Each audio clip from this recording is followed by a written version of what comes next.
Salve, amigos ligados no canal Abeco Consciência.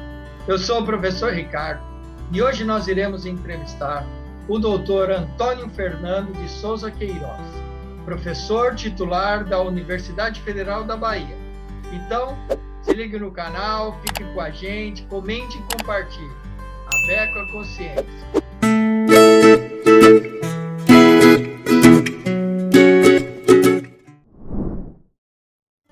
Salve, amigos ligados no canal Abeco Consciência. Estamos de volta hoje para entrevistar o professor Antônio Fernando Queiroz. Tudo bem, Antônio? Oi, Ricardo. Tudo tranquilo, tudo ótimo.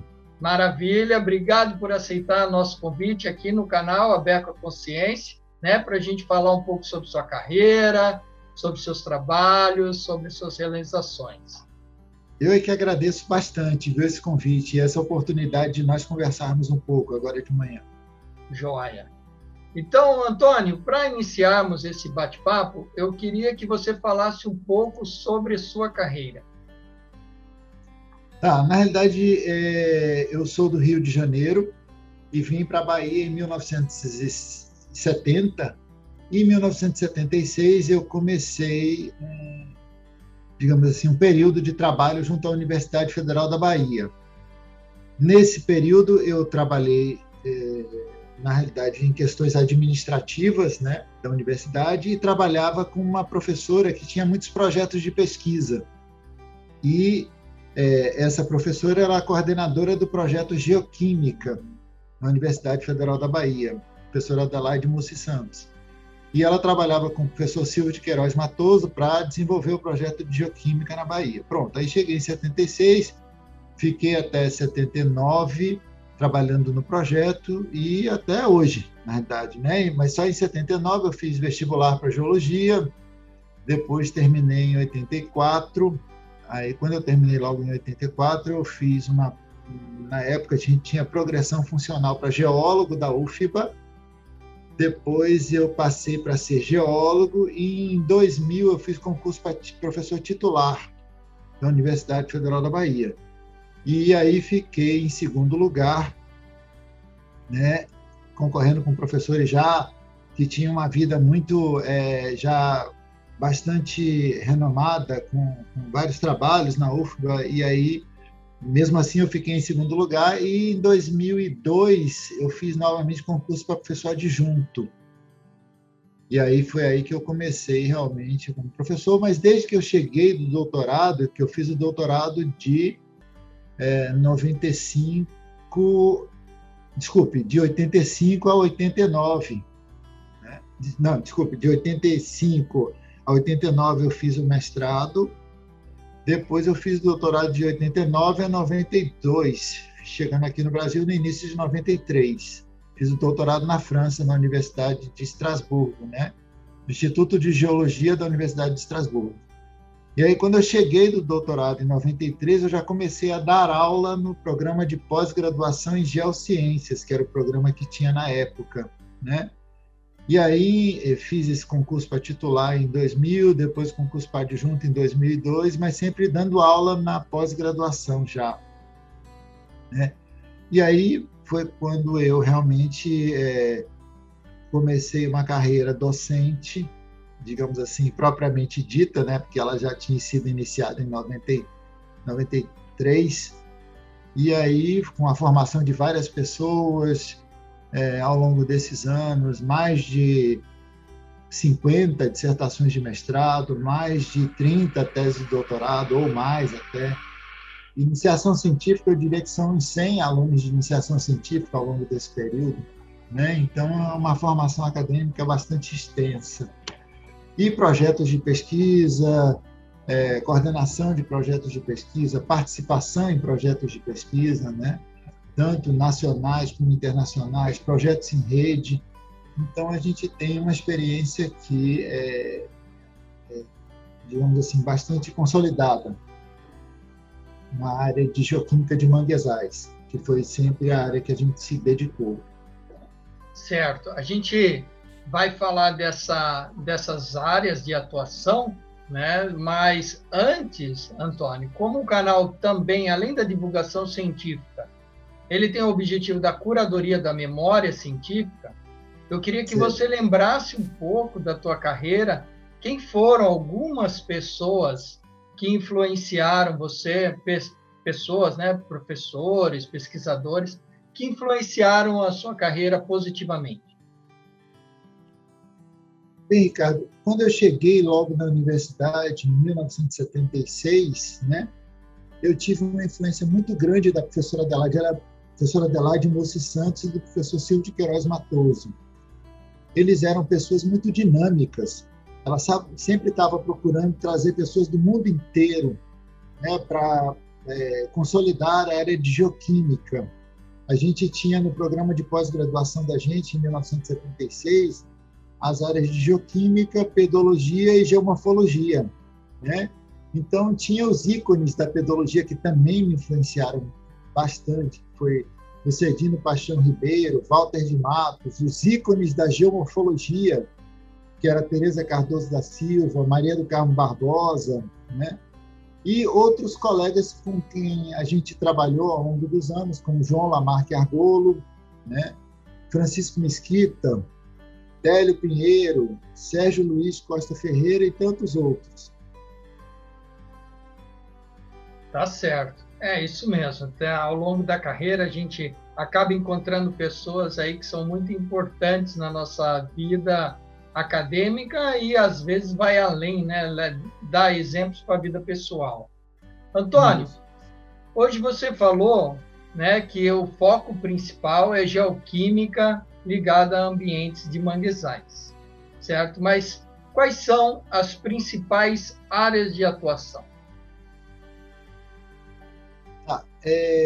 Quando eu retornei logo do doutorado, né, em 93, eu comecei a trabalhar com a geoquímica de manguezal, trabalhando com elementos químicos não essenciais, os antigos denominados metais pesados, né, que hoje não se usa mais o nome metais pesados. Então, eu comecei a trabalhar com esses elementos não essenciais e em várias áreas do estado da Bahia, né? A gente tinha praticamente a área costeira do estado da Bahia, a gente cobria ela toda com estudos de manguezais, e em cada uma dessas áreas a gente tinha ou um aluno de mestrado ou um aluno de doutorado que desenvolvia a sua dissertação ou a sua tese, né? Então a gente trabalhava tanto com a parte de sedimento, água e biota.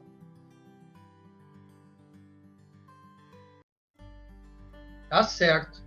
Então, para avançarmos um pouco sobre nessa entrevista, eu separei alguns projetos que eu acho interessante comentarmos, falarmos um pouco sobre eles, né?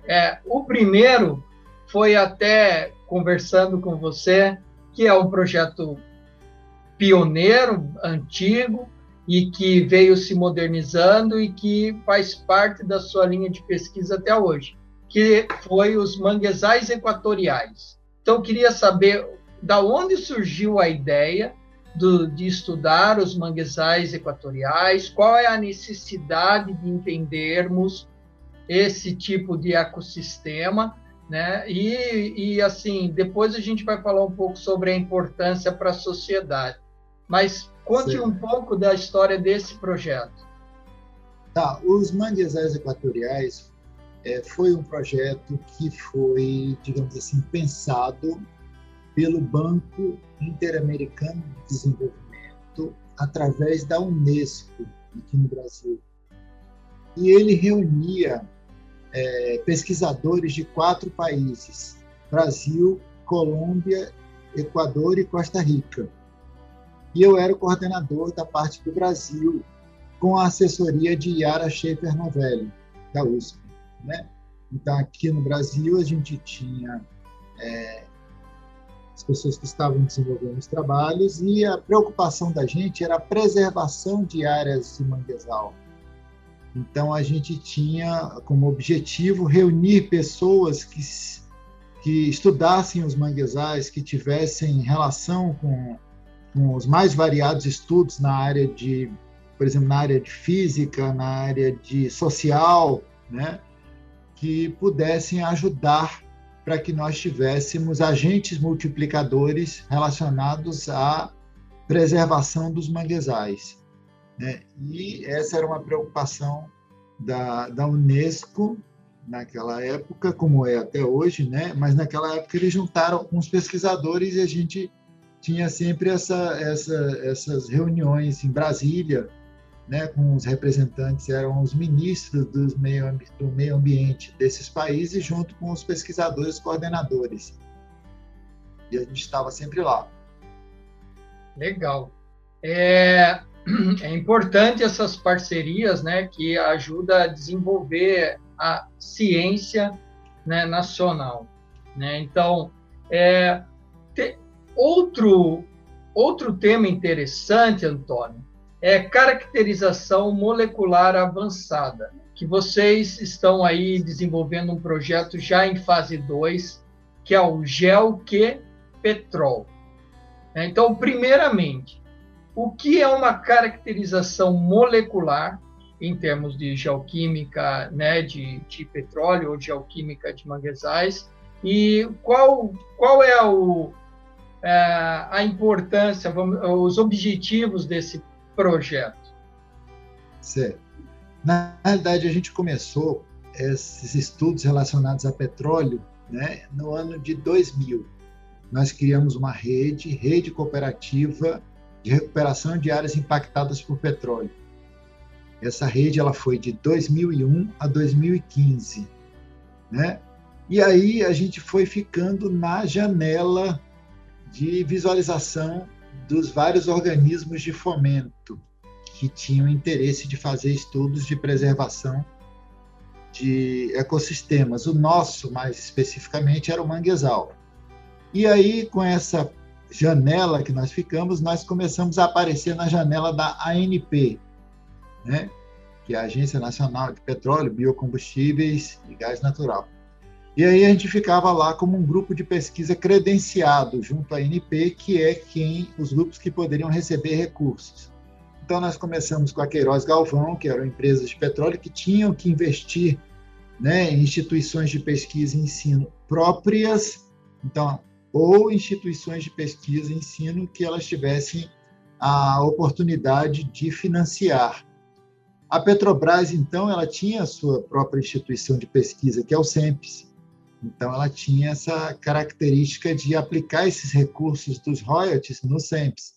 Mas as outras empresas, elas procuravam instituições de ensino e pesquisa no Brasil para se associarem e aplicarem seus recursos. Nós começamos com a Queiroz Galvão, depois tivemos outras empresas de petróleo também, e, mais recentemente, a gente começou com a BG.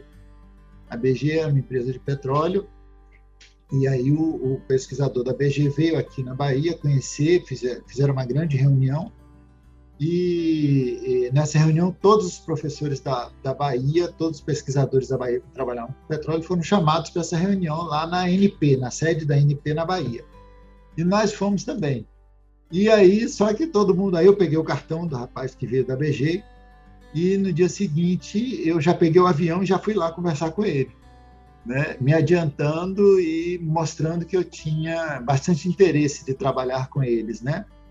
Porque eles falaram de valores bastante grandes nessa reunião que tinha lá, que eles tinham uma quantidade de valores de royalties muito grande e que precisavam de investir em instituições de ensino e pesquisa brasileiras, porque eles não queriam ter seu próprio laboratório como a Petrobras tinha, né? Então, nós fomos para o Rio, conversamos lá e trouxemos o representante da Geoquímica da BG. Esse representante da Geoquímica, então, visitou o nosso espaço que nós tínhamos no Instituto de Geociência, que nós temos no Instituto de Geociência, e verificou que a gente tinha pouco de instrumental analítico. Ele chegou e disse assim, não, nós queremos dotar vocês de instrumental analítico, que vocês possam trabalhar para as indústrias de petróleo, de forma a estarem tão preparados como um laboratório, por exemplo, de uma grande indústria, como a Petrobras, que tem seu próprio laboratório. Então, nós vamos te ajudar para vocês encher esse laboratório aqui de equipamentos, né? E eu vi que você já tem uma equipe de pesquisadores que poderia orientar esses trabalhos iniciais e ganhar experiência. E assim foi, quando a gente começou o projeto Geopetrol 1, né? E aí a gente começou a reunir pessoas, que foi de 2014 a 2017. Em 2017, a gente já começou, né? Em 2016, a gente começou a negociar o Geopetrol fase 2. Nesse Geopetrol fase 2, a gente já começou a estudar aspectos mais relacionados à geomicrobiologia. Então, a gente estudava sedimentos de áreas petrolíferas, sedimentos e rochas de áreas petrolíferas, que poderiam ser estudadas de forma com características de estudos que pudessem ter a parte microbiológica, né? A análise através de equipamentos específicos que estudassem a parte microbiológica. Então, a gente trabalha, né, com bactérias e fungos para fazer uma série de estudos relacionados à degradação de óleo em regiões onde o petróleo tem algum tipo de influência, tentando minimizar os impactos do petróleo, principalmente em áreas onde a gente tem manguezais. Então, o nosso objetivo principal é estudar a forma de caracterização molecular, como você falou, né, que é o nome do nosso projeto, caracterização molecular avançada, né, estudar esses sedimentos ou essas rochas através de processos específicos que possam determinar, por exemplo, o DNA do petróleo, para ver como é que esse DNA, né, como é que esse fingerprint do petróleo, essa marca registrada do petróleo, tem determinada atuação nos organismos, bactérias e fungos, para a gente ver como é que eles poderiam degradar esse petróleo que chega até as regiões onde a gente tem um processo de impacto ambiental maior. Você e sua equipe também estiveram muito envolvidos com o derrame de óleo que ocorreu na costa do Nordeste, né, Antônio? Foi a partir do laboratório de vocês, da UFBA, que vocês conseguiram detectar aí o que você mesmo colocou, o DNA desse óleo, né? Então, qual foi, assim, a grande experiência que você tirou dessa situação que eu coloco, né? Para mim foi a vulnerabilidade dos nossos sistemas costeiros, principalmente, né? Mas para você e para a sua equipe, qual foi a principal experiência e qual foi uma das principais contribuições que saiu daqui do laboratório de geoquímica da UFBA para apoiar essa questão, ação, né? Na realidade, Ricardo, a gente teve esse derrame de petróleo em 2019, né, que atingiu vários pontos da costa brasileira. E foi aquele alvoroço, né, que ninguém estava sabendo como tratar a questão, né? Então, as manchas de óleo começaram a chegar, principalmente na região sudeste, e depois foram atingindo pontos da região nordeste, né? Com uma quantidade, às vezes, bastante significativa, né? Que a gente tinha que pegar, as pessoas tinham que ir com máquinas e tudo, pegar aquele óleo. O que a gente fez? Então, a gente começou, como a gente já tinha um laboratório, né, bastante avançado nessa área de estudos de petróleo, a gente foi para a região, coletou amostras e o nosso pessoal começou a trabalhar com essas amostras, né? Fazer análise sobre vários aspectos dessas amostras. E os nossos pesquisadores, a gente tem pesquisadores que são aposentados da Petrobras, que trabalhavam no laboratório de geoquímica da Petrobras, trabalharam durante 35 anos ou mais. Então, essas pessoas têm uma experiência muito grande, né? Inclusive são os nossos mentores, são os nossos, digamos assim, orientadores dentro do laboratório em questões relacionadas à geoquímica do petróleo. Então, o nosso laboratório e o laboratório da Marinha e o laboratório do CENPES né, sempre por causa de uma preocupação que eles têm, porque tudo que acontece de derrame de óleo no Brasil, existe uma preocupação de se dizer, foi óleo da Petrobras. Então, eles já estão preparados para dizer, olha, esse óleo não é nosso, esse óleo é nosso realmente, nós vamos fazer tudo para minimizar esse impacto que foi causado. Então, ele já, na mesma hora, nós, o Laboratório de Geoquímica da Marinha e o Laboratório de Geoquímica da Petrobras, né, o Lepetro e esses dois outros laboratórios, eles começaram logo a fazer as análises, mas a gente estava muito assim, preocupado, dizer, foi tal coisa, foi tal pessoa, foi tal país, porque era uma dimensão de acusação enorme. Você imagina, você acusar ou o Brasil, ou outro país, ou a África, ou, né, sem ter realmente provas contundentes para dizer, não, esse óleo só tem características de óleo que são provenientes de tal bacia, né? E a gente, então, fez essas análises todas e tivemos a oportunidade de nós sermos o primeiro laboratório que deu o resultado. Quando a gente deu o resultado, mas foi internamente entre nós três. Quando nós demos o resultado e tivemos a certeza dada por grandes pesquisadores que já tinham trabalhado em centros de pesquisa no Brasil e no mundo, né? A Petrobras deu logo, disse, não, agora a gente já tem a certeza, porque eles já também disseram lá. Então, mas nós fomos os primeiros a dizer, olha, esse óleo é da Venezuela, porque tinha toda uma análise de fingerprint de óleo, de características que a gente chama de geoquímica forense, né, que permitiam que a gente tivesse a certeza de que esse óleo era de uma bacia da Venezuela. A origem, né? Legal. A origem dele. Antônio, hoje você está, né, é o coordenador de projetos de uma fundação, da FAPEX. Sim. Isso. Então, e eu vejo que alguns trabalhos que você desenvolve têm muito a ver com a questão de inovação tecnológica, expansão laboratorial, né, formação de recursos humanos. Então, são demandas que vão de encontro com a realidade da globalização do século XXI. Um deles é suporte a processos de inovação tecnológica e expansão laboratorial aplicados a geoquímicas nas áreas de petróleo e meio ambiente.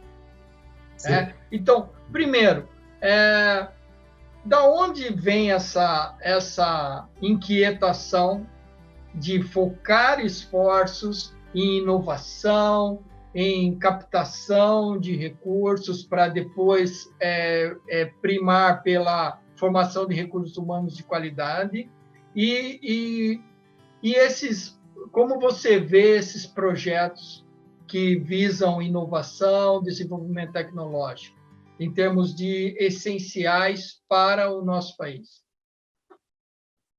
Ricardo, a gente tem sofrido uma série de problemas relacionados a, digamos, dificuldades com a inovação tecnológica no Brasil, né? A gente tem esbarrado numa série de entraves que tem feito com que a gente tenha, talvez até diminuído o nosso ritmo. Nosso ritmo estava muito acelerado na busca, na tentativa da gente construir novos processos de inovação tecnológica através do nosso grupo, né?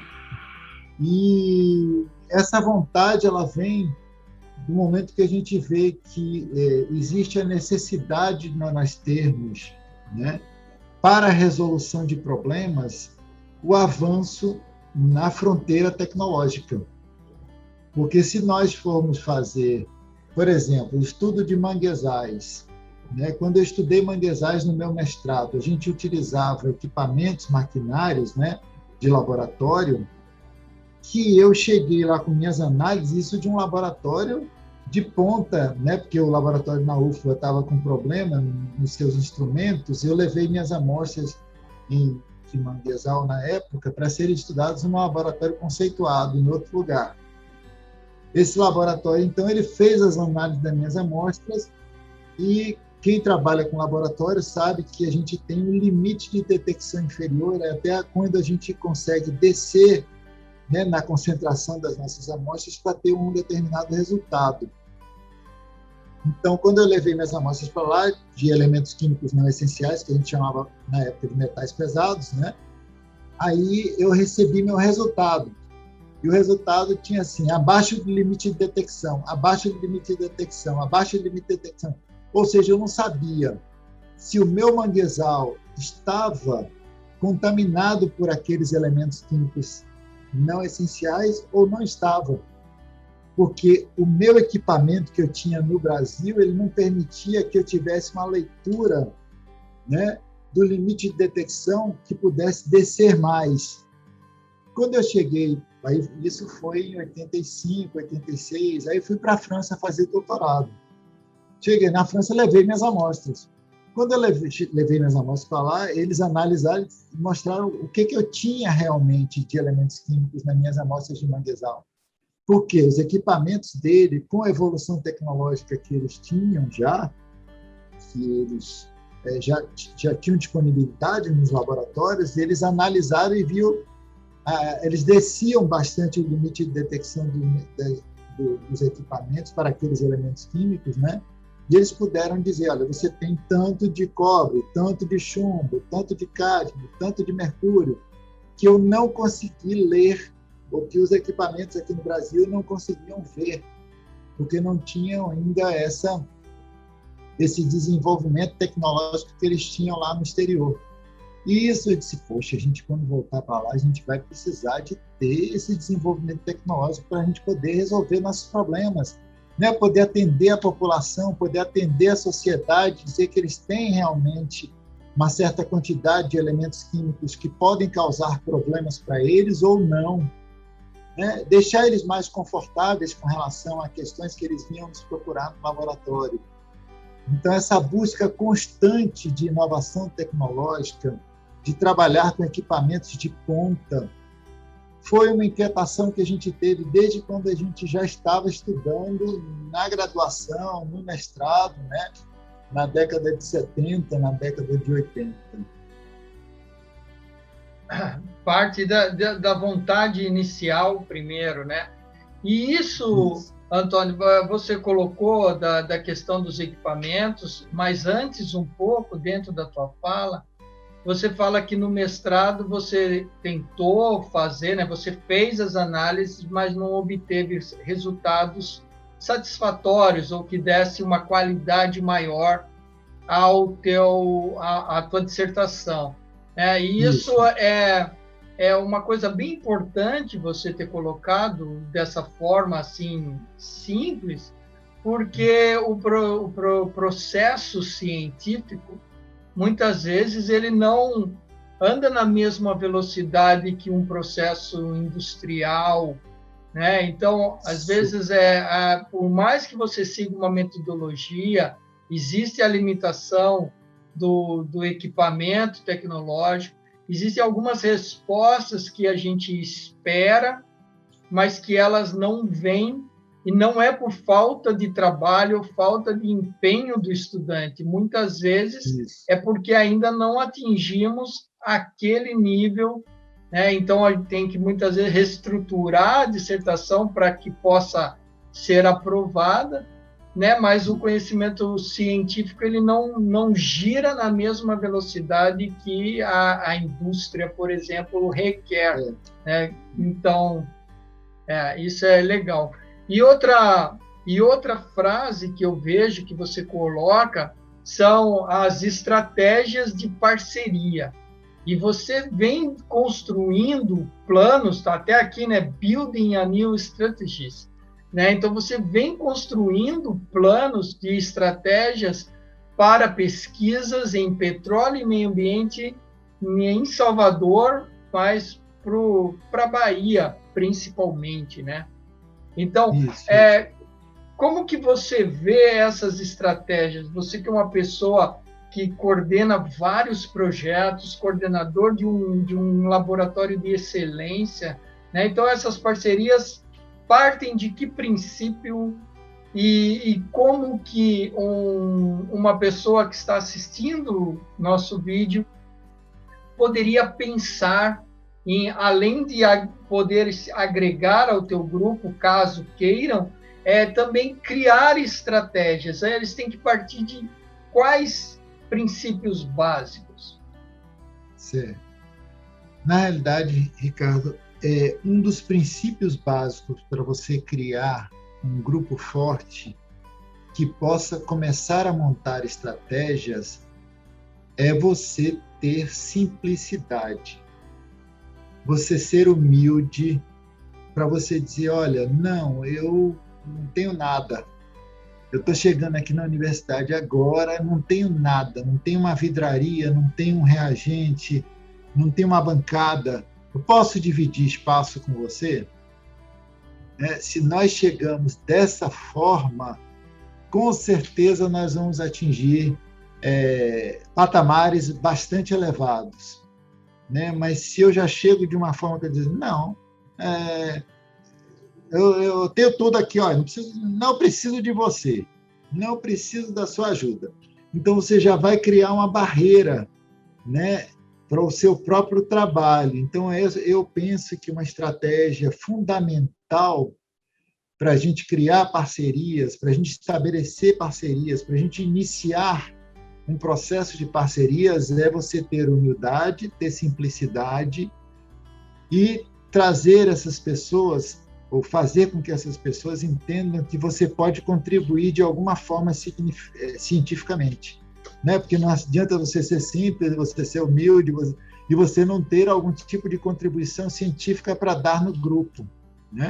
Então, eles têm que entender que você tem essa contribuição, que você pode dar essa contribuição. É uma troca de experiência. Então, foi assim que a gente foi construindo esse edifício, que a gente foi montando os andares ao longo do tempo e a gente teve a oportunidade de ter esse projeto que foi financiado por um organismo da Inglaterra, E esse projeto, com o financiamento da Inglaterra, foi o próprio professor lá que nos convidou para nós dividirmos um projeto com ele e levarmos pessoa daqui, formarmos pessoa na Universidade de Newcastle, na Inglaterra, ele trazer pessoas para cá para fazer estágios, e foi assim que aconteceu.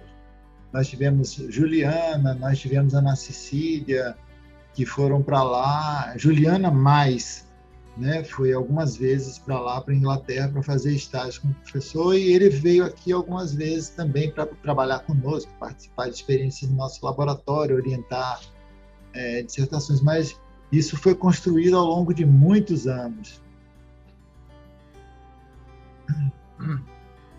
Quando à frente da FAPECS, Antônio, e antes da gente tocar nessa questão, que é uma questão assim que envolve a gestão pública, tanto nos níveis municipais, estaduais, federal, eu queria que você falasse um pouco da importância dos trabalhos que você e seu grupo vêm realizando para a sociedade.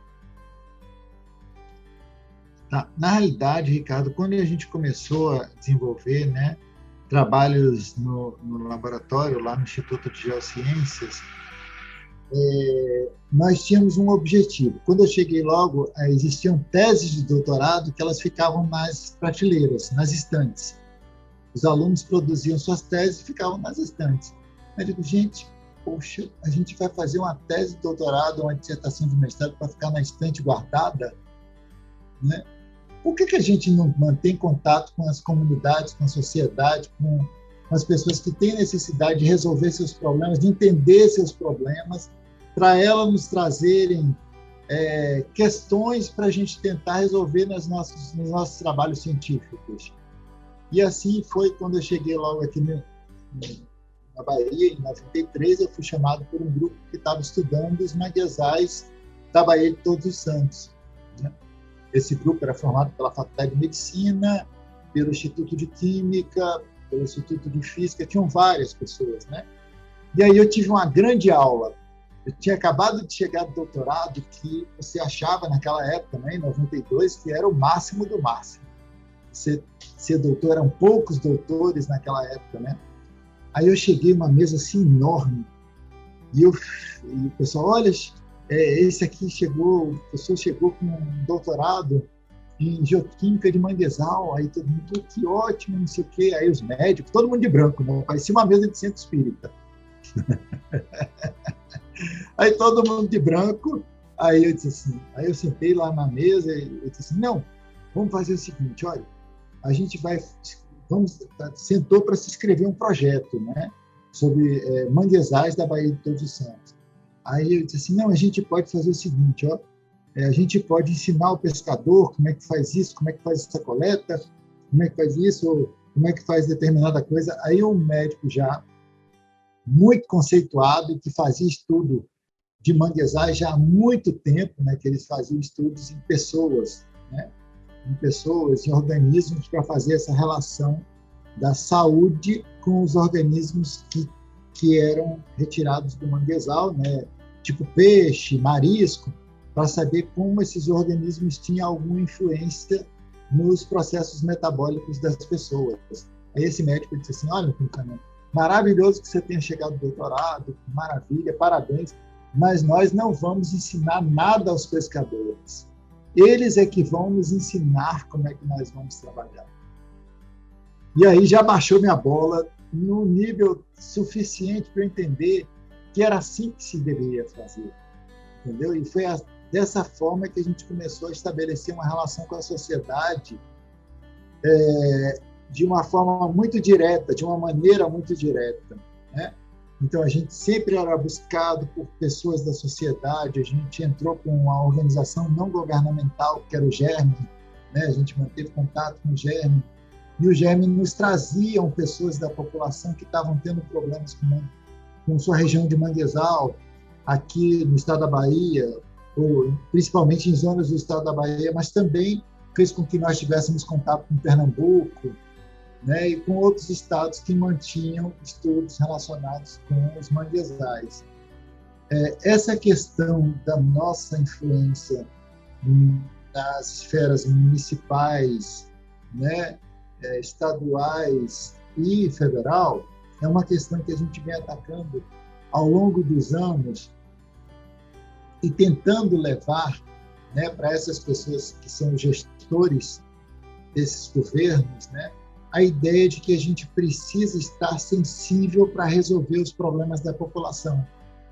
Então, quando a gente tem uma prefeitura, por exemplo, de Alcobaça, que estava tendo a diminuição do seu pescado, né, do seu camarão, o camarão estava tendo um problema lá mais diferenciado, que chegou a preocupar essa prefeitura, ela nos chamou, e nós fomos lá verificar o que estava acontecendo, né? Então, tivemos contato com os pescadores, com as marisqueiras, e colocamos uma aluna nossa para fazer a dissertação de mestrado lá.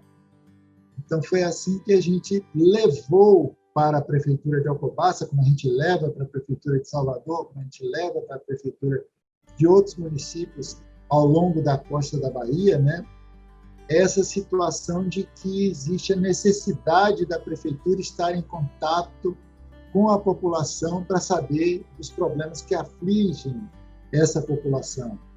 E tem que resolver, porque senão ela vai criar problemas maiores para ela, né? Se a população não tiver seus problemas resolvidos, isso vai ter uma influência muito grande tanto nos governos municipais como no governo estadual, de uma forma mais direta que o nosso governo do estado da Bahia, como também no nosso governo federal, através do Ministério do Meio Ambiente, né? Através do Ministério da Ciência e Tecnologia. E nessas questões de gestores, né? Como que você vê o trabalho, aí um pouco mais, né, sobre isso, o trabalho que você e seu grupo vem gerando, em termos de utilização, empregabilidade pelos gestores? Principalmente, assim, os gestores municipais. É porque os gestores municipais, o município é o local geográfico onde nós vivemos e convivemos de fato, né? Então, eu acho que essa relação com os gestores municipais, ela deveria ser, na minha opinião, muito maior, né? Então, mas assim, como que você vê? Você acha que esses gestores, eles procuram vocês para tomar decisões estratégicas em projetos, em programas de Estado, como programas mais continuados, ou apenas nas questões de mitigação de problemas para eximir alguma culpa ou dar uma resposta pontual para a sociedade? Como que você analisa essa relação? Tanto como fundação, tanto como no olhar do professor universitário. Na realidade, Ricardo, a Fundação de Apoio à Pesquisa e à Extensão, é uma das duas fundações que é credenciada junto à Universidade Federal da Bahia, né, para projetos das mais variadas áreas, né? E aqui eu fui convidado pelo reitor para dirigir a FAPEX por causa dessa nossa veia de pesquisador, que era muito forte. Então, eu poderia ajudar vários pesquisadores nas mais variadas áreas, né? Pesquisador de medicina, pesquisador de química, pesquisador de física, que quer instalar na UFBA um observatório, né? Então, essas coisas todas chegam a nós e a gente, como tem essa possibilidade de trabalho com projeto de pesquisa, a gente tem a condição de ajudá-los nos mais variados níveis desses passos que eles precisam seguir para conduzir um projeto de pesquisa ou construir um projeto de pesquisa que tenha sucesso, né? No caso específico de nós, como pesquisador da UFBA, a gente vê essa situação das políticas públicas relacionadas ao meio ambiente, né, com uma coisa fundamental, que ela precisa ser melhor trabalhada, ela precisa ser melhor, digamos assim, difundida, e que chegue até nós, pesquisadores, de uma forma mais simples, esse trato com a gestão pública. Por exemplo, o EIA, Estudo de Impacto Ambiental, e o RIMA, Relatório de Impacto no Meio Ambiente, né, são determinados instrumentos da política pública que deveriam estar sempre sendo trabalhados pelos gestores de forma a trazer pesquisadores para as comissões de constituição desses estudos, né? Porque o EIA é o Estudo de Impacto Ambiental. O RIMA é aquele relatório que a gente produz, né? Aqueles vários volumes de relatório que são colocados no órgão ambiental do Estado. Então, para se produzir um EIA, né, são criadas comissões em vários níveis, que essas comissões, então, elas têm o poder de discutir determinadas questões que afligem as populações que estão passando por problemas. Então, esses instrumentos de políticas públicas, eles precisavam ser internalizados pelos nossos gestores, trabalhados e difundidos de forma que a gente trabalhasse em parceria, que a gente pudesse desenvolver processos em parceria, o que ajudaria muito os gestores, né? Porque eles teriam um laboratório à disposição nas universidades, nos centros de pesquisa das universidades. Então, eles teriam, por exemplo, Olívia, nossa diretora, né? Ela foi minha aluna, foi minha orientanda de doutorado. Ela trabalhou com os manguezais de Camamu. O que os manguezais de Camamu eles tinham? Eles tinham uma indústria de beneficiamento de barita, que é usada na lama de perfuração do petróleo, né? Então, o que a prefeitura de Camamu ela precisava? Ela precisava ter um contato com pessoas, com especialistas, para saber como essa barita de uma empresa que tinha lá na época, né, que era a Barói de Minas, como essa barita influenciava os manguezais localmente. Se ela viesse até a gente, se ela conversasse conosco, com pesquisadores que tinham conhecimento sobre o assunto, ela poderia diminuir muitos impactos ambientais que ela tinha na região na época. Mas foi preciso que o Ministério Público atuasse e determinasse uma multa, e essa multa, então, foi utilizada para ser empregada em pesquisas na região. Esse valor dessa multa foi utilizado para que a gente pudesse desenvolver as pesquisas de impacto ambiental sobre os manguezais da região de Camamu. Interessante, né? E lembrando que a professora Olívia tem uma entrevista aqui no canal, então quem quiser e ainda não viu, vá lá e procure a entrevista da professora Olívia do Instituto de Geociências. Antônio, mas hoje você acha que um pouco mais sobre essa questão da gestão, porque você está próximo dessas vias de negociação com os gestores, por estar à frente dos projetos da FAPEX, né? Mas o que precisa para os gestores realmente focarem em investimentos para a produção de conhecimento científico e tecnológico? Ricardo, eu diria que precisa de sensibilização dessas pessoas. Elas precisam estar sensibilizadas de que a educação, a ciência e a tecnologia são elementos fundamentais para a construção de um processo de gestão, de um projeto de gestão. Então, esses três pilares, né, educação, ciência e tecnologia, são fundamentais.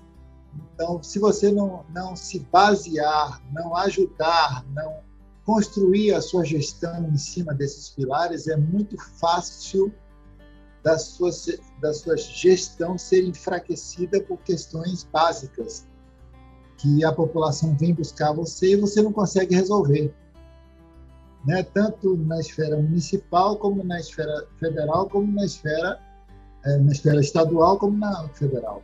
Você não consegue resolver. Você não consegue resolver o problema da queimada porque você não tem estudos científicos e tecnológicos que permitam a você ajudar essa questão. Você não consegue resolver a questão da vacina porque você não tem estudos, você não investe em estudos científicos e tecnológicos que possam ajudar a você a resolver essa questão, ou aumentar o seu poder de decisão sobre determinadas questões, né? Você trabalha superficialmente. Você compra o IFA da China, compra o IFA da Índia, né? Mas o desenvolvimento desse processo no seu país, você não ajuda porque você não entende. Você não compreende que precisa ajudar, que precisa investir. Entendeu? Então, é com esse espírito que o gestor deve vir, um espírito que ele precisa trabalhar com educação, base de tudo, ciência e tecnologia. São fundamentais.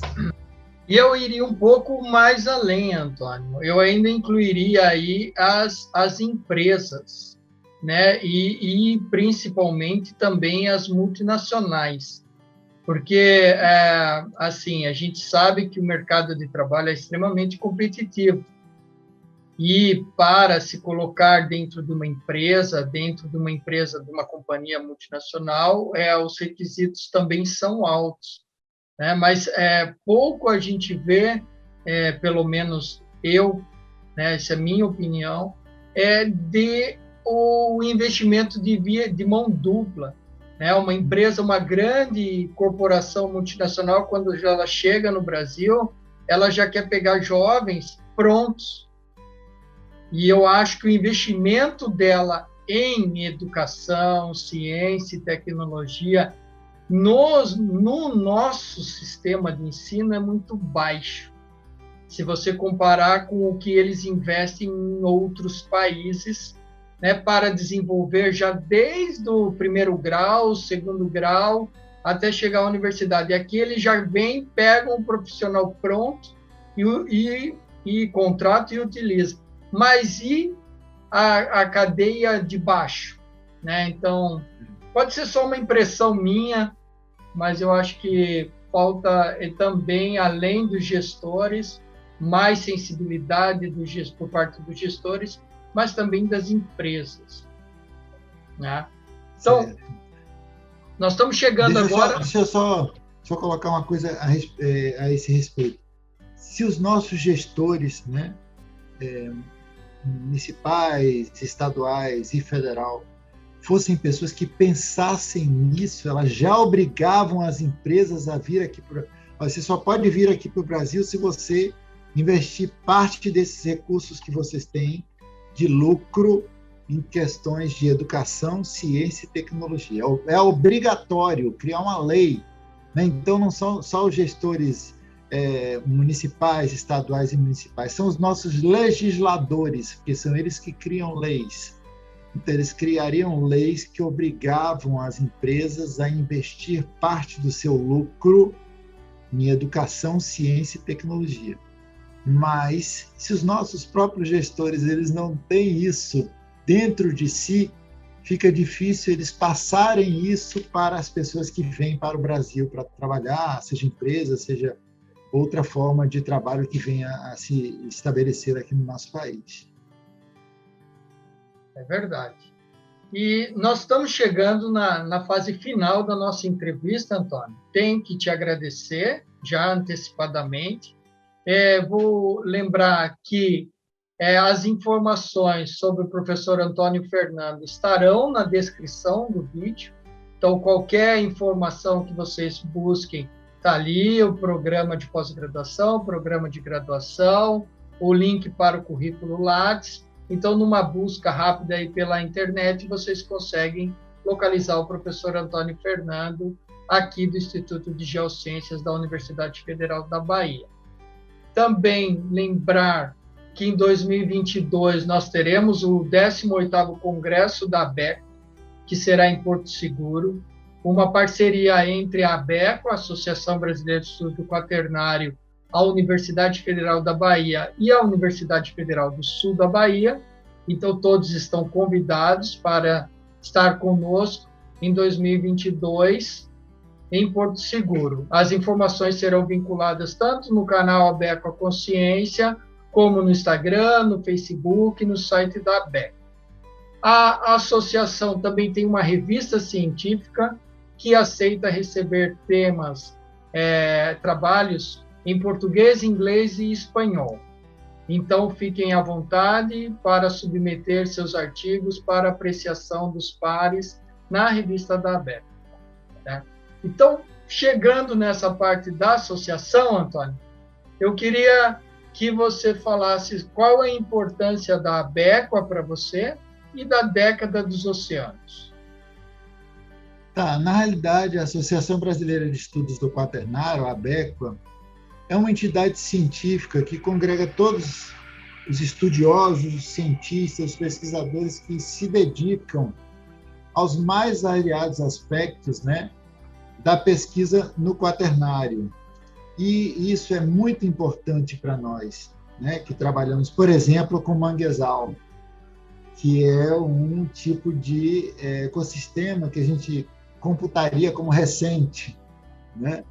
Porque a gente sabe que existem vários estudos que são relacionados com o manguezal, onde a gente tem datações, onde a gente tem os mais variados estudos, né, de geoquímica e outros, que nos fazem entender que é fundamental uma associação de pesquisadores, de cientistas, que se preocupem com esses tipos de ambientes, né, para a própria sobrevivência desses ambientes e para o meio ambiente, né? E você falou também sobre a década dos oceanos, né? Os oceanos, olha, a gente tem na Terra, né, na parte superficial do planeta Terra, né, a gente sabe que 90% dessa distribuição espacial no nosso planeta são de águas oceânicas. Então, só aí você já vê a importância dos oceanos para a nossa vida, para o nosso dia a dia, para o nosso cotidiano, né? E isso é muito importante de se dedicar uma década para os oceanos. Mas eu acho que os oceanos eles deveriam ser comemorados todos os dias de todas as décadas, porque eles são fundamentais, eles são vitais para a nossa sobrevivência, né? E eu queria parabenizar você pelo trabalho que você faz, pela sua persistência, pela sua perseverança em trabalhar. Você vê, logo quando você começou a trabalhar com a Beco, você foi lá conversar conosco, né?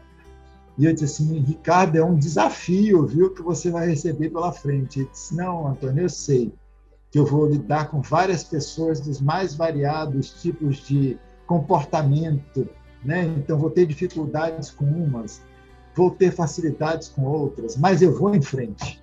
E esse seu vou em frente é que faz com que você tenha sucesso sempre. Então, parabéns aí pelo trabalho que você desenvolve e por estar à frente da Becla para, na realidade, assim, talvez trabalhar por todos nós, né, que temos interesse em preservar o meio ambiente. Preservar o meio ambiente significa preservar a vida, nos preservar, preservar nossas famílias, nossos filhos, nossos netos, né? E ter conhecimento de tudo que acontece, que poderá melhorar a vida dessas pessoas. Tá certo, Antônio. E para finalizarmos, deixe uma mensagem final. Eu queria deixar a mensagem de que a gente precisa estar sempre voltado para a preservação do meio ambiente. Eu trabalho especificamente com manguezal. O manguezal é um ecossistema que tem uma sensibilidade muito grande, né? E que tem uma importância muito grande para o meio ambiente. E você vê que eu fui fazer esse estudo dos manguezais na França, porque eles entendem a importância dos manguezais para a população do mundo. Eles não têm manguezais, mas eles entendem o quanto é importante eles desenvolverem trabalhos, estarem associados a trabalhos em todas as partes do mundo que permitam a preservação dos manguezais. Então, eu queria deixar a mensagem de que a gente precisa estar sempre em contato com a ciência, a educação, a tecnologia, em preservação de questões que atingem o meio ambiente, que é o objeto mais específico do nosso estudo. Parabéns. Tá certo. Então, seguimos em frente, que a vida não espera. Tchau. Isso mesmo. Parabéns. Tchau.